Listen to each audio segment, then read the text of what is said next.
प्रिय पाठकों, यह वीडियो कक्षा 6 के लिए है।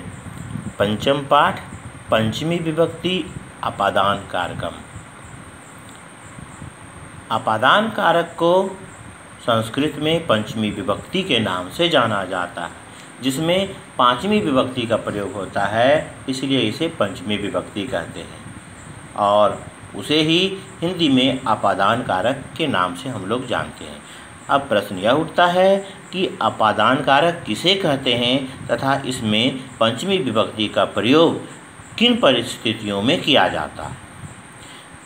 जब कोई खास व्यक्ति, वस्तु या स्थान से किसी व्यक्ति या वस्तु अर्थात स्वयं कर्ता के अलग होने का पता चले या उसके साथ कर्ता के वियोग की स्थिति अथवा जुदाई की स्थिति उत्पन्न हो, वह जुदा हो रहा हो, अलग हो रहा हो, तो उसे जिससे वह अलग होता है उसे अपादान कारक का शब्द कहते हैं। संक्षेप में हम कह सकते हैं कि अपादान अर्थात अलग होना, जिससे अलग होने का बोध हो, उस शब्द में पंचमी विभक्ति का प्रयोग होता है। हिंदी में अपादान कारक का सूचक चिन्ह से है। कर्म कारक में भी से है, लेकिन वहाँ से का अर्थ होता है किसी के माध्यम से, यहाँ से का अर्थ है उससे अलग होना, जिसका संस्कृत स्वरूप पंचमी विभक्ति के रूप में इस कारक के तीनों वचनों के शब्दों में जुड़ता है। अपादान कारक में तृतीया तथा चतुर्थी विभक्ति की तरह पंचमी विभक्ति के सूत्र चिन्ह पुल्लिंग तथा नपुंसक लिंग में अकारांत में समान होते हैं। सिर्फ आकारांत स्त्रीलिंग में सूत्र चिन्ह इनसे भिन्न होते हैं। जैसे आपके पाठ में भी दिया हुआ है, पुल्लिंग यह तालिका के रूप में है, इसे देखेंगे, गौर से पढ़ेंगे, उन्हीं बातों को मैं बताने जा रहा हूँ। तो इसमें है प्रथम पुरुष संज्ञा शब्दों में अकारांत में ले तो पुल्लिंग के लिए सूत्र चिन्ह होता है आत आभ्याम एभ्य। तो इसके लिए शब्द बनेगा बालकात बालकाभ्याम बालकेभ्य। हिंदी इसके साथ दिया हुआ है। स्त्रीलिंग में जाए तो सूत्र चिन्ह है आयाह आभ्याम आभ्य, अर्थात उस शब्द के बाद यह शब्द लगता है तो शब्द बनेगा बालिकायाः बालिकाभ्याम बालिकाभ्या। इसके बाद नपुंसक लिंग जो पुल्लिंग के समान होता है, तो इसलिए उसमें बनेगा आत आभ्याम एभ्य, अर्थात पुष्पात पुष्पाभ्याम पुष्पेभ्य। इसके बाद तत् में शब्द लें तो तत् में पुल्लिंग का शब्द होगा तस्मात् ताभ्याम तेभ्य। स्त्रीलिंग में लें तो शब्द होगा तस्याः ताभ्याम ताभ्य। नपुंसक लिंग में लें तो तस्मात् ताभ्याम तेभ्य।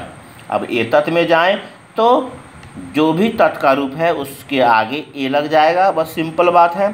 तो एतस्मात् एताभ्याम एतेभ्य। स्त्रीलिंग में जाएं तो एतस्याः एताभ्याम एताभ्य। नपुंसक लिंग में लें तो एतस्मात् एताभ्याम एतेभ्य। इस प्रकार से तत् और एतत् दोनों के रूपों को इस प्रकार से हम ला सकते हैं। इसके बाद है उभयलिंगी शब्द है युष्मत् और अस्मत् शब्द रूप, अर्थात त्वम युवाम यूयम और अहम आवाम वयम वाला शब्द। तो जो जिसमें त्वम वाला शब्द रूप है पंचमी विभक्ति में होता है त्वत् युवाभ्याम युष्मत्, और अस्मत् वाले रूप में जिसमें अर्थात अहम वाले रूप में होता है मत आवाभ्याम अस्मत्। अब किम शब्द रूप को लें यानी प्रश्न सूचक चिन्ह में, तो वहाँ बनेगा पुल्लिंग में कस्मात् काभ्याम केभ्य, स्त्रीलिंग में होगा कस्याः काभ्याम काभ्य, और नपुंसक लिंग पुल्लिंग के समान होगा। अब इसके बाद पंचमी विभक्ति के इस पाठ में संबंधित वाक्यों और उसके अनुवादों को देखेंगे। एषा नदी अस्ति, यह नदी है। नदी कस्मात् निर्गच्छति, नदी किससे निकलती है? नदी पर्वतात् निर्गच्छति, नदी पर्वत से निकलती है। एतौ वृक्षौ सता, ये दोनों वृक्ष हैं। वृक्षाभ्याम कानि पतन्ति, दो वृक्षों से क्या गिरते हैं? वृक्षाभ्याम पत्राणि पतन्ति, दो वृक्षों से पत्ते गिरते हैं। एते मेघा सन्ति, ये सब बादल हैं। मेघेभ्यः जलम वर्षति, बादलों से जल बरसता है। बालिका किम करोति, बालिका क्या करती है? बालिका फलम त्रोट्यति, बालिका फल तोड़ती है। सा कस्मात् फलम त्रोट्यति, वह किससे फल तोड़ती है? सा पादपात् फलम त्रोट्यति, वह पौधे से फल तोड़ती है, अर्थात एक पौधे से, तो पादपात है। सूर्य भासते, सूर्य चमकता है। ग्रहा अपि भासन्ते, ग्रह भी चमकते हैं। ग्रहा कस्मात् प्रकाशम लभन्ते, ग्रह किससे प्रकाश प्राप्त करते हैं? ग्रहा सूर्यात् प्रकाशम लभन्ते, सभी ग्रह सूर्य से प्रकाश पाते हैं। छात्रा पठन्ति, सभी छात्र पढ़ते हैं। छात्रा कस्मात् पठन्ति, सभी छात्र किससे पढ़ते हैं? छात्रा शिक्षकात् पठन्ति, सभी छात्र शिक्षक से पढ़ते हैं। अहम छात्र अस्मि, मैं छात्र हूँ। वयम छात्राः स्मः, हम सभी छात्र हैं। अहम विद्यालयात् आगच्छामि, मैं विद्यालय से आता हूँ। वयम विद्यालयात् आगच्छामः, हम सभी विद्यालय से आते हैं। वयम गृहं गच्छामः, हम सभी घर जाते हैं। इसके बाद फूलों के बारे में है। पुष्पाणि सन्ति, बहुत से फूल हैं।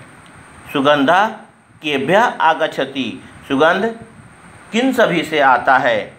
सुगंधा पुष्पेभ्यः आगच्छति, सुगंध सभी फूलों से आता है। एतत् गृहम् अस्ति, यह घर है। गृहात् बहिः कूपः अस्ति, घर के बाहर कुआं है। बीजम अस्ति, अंकुरः अस्ति, बीज है, अंकुर है। अंकुरः कस्मात् प्रभवति, अंकुर किससे उत्पन्न होता है? अंकुरः तु बीजात् प्रभवति, अंकुर तो बीज से उत्पन्न होता है। इस प्रकार से इसमें अपादान कारक किसी को छोड़कर वह अलग होने की स्थिति ही हमेशा हर एक जगह है। माना भी जाता है किससे पढ़ते हैं? तो शिक्षक से पढ़ते हैं। यह सब उपविभक्ति का रूप भी इसमें मिलाया हुआ है। इसके बाद में एक श्लोक है। अन्नात् भवन्ति भूतानि,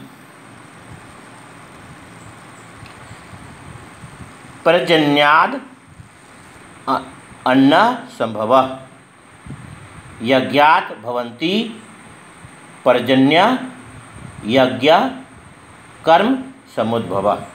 एक बार फिर से सुने। अन्नाद् भवन्ति भूतानि, पर्जन्याद् अन्न संभवः, यज्ञात् भवति पर्जन्य यज्ञ कर्म समुद्भवः। इसका अन्वय रूप होता है भूतानि अन्नात् भवन्ति, अर्थात समस्त प्राणी सभी जीव जंतु अन्न से उत्पन्न होते हैं, अर्थात अन्न से जीते हैं। पर्जन्यात् भवति अन्न संभव, अर्थात अन्न की उत्पत्ति वर्षा से होती है। पर्जन्य यज्ञात् भवति, और वर्षा जो होती है वह कर्म कर्तव्य रूपी यज्ञ से होती है। जो हम कर्म करते हैं अर्थात यज्ञ से माना गया है कि यज्ञ पूजा पाठ करने से भी होता है, लेकिन वह भी हमारा कर्म है, तो उसके अनुसार से मूल रूप से माने तो जैसा हम कर्म करते हैं उसके अनुसार से वह बारिश भी उसके अनुसार से होता है। जैसे किसान मेहनत करते हैं तो उसके अनुसार से बारिश होती है, वैसे ही हमारे मेहनत का फल भी हमें मिलता है। कहने का अर्थ है तो कर्तव्य पालन पालन रूपी यज्ञ से वर्षा होती है। उसके बाद है कि यज्ञ कर्म समुद्भव, और जो यज्ञ है वह अच्छे कर्मों से होता है। तो यज्ञ जो सफल होता है हमारे अच्छे कर्मों के कारण से ही, वह हमारा जीवन भी एक यज्ञ के रूप में है, और वह तभी सफल माना जाता है जब हम अच्छे कर्म करते हैं। अर्थात इस पाठ में भी अच्छी अच्छी बातें बतलाई गई हैं। नीचे शब्दार्थ दिए हुए हैं, इन शब्दार्थों को क्रम से लिखेंगे।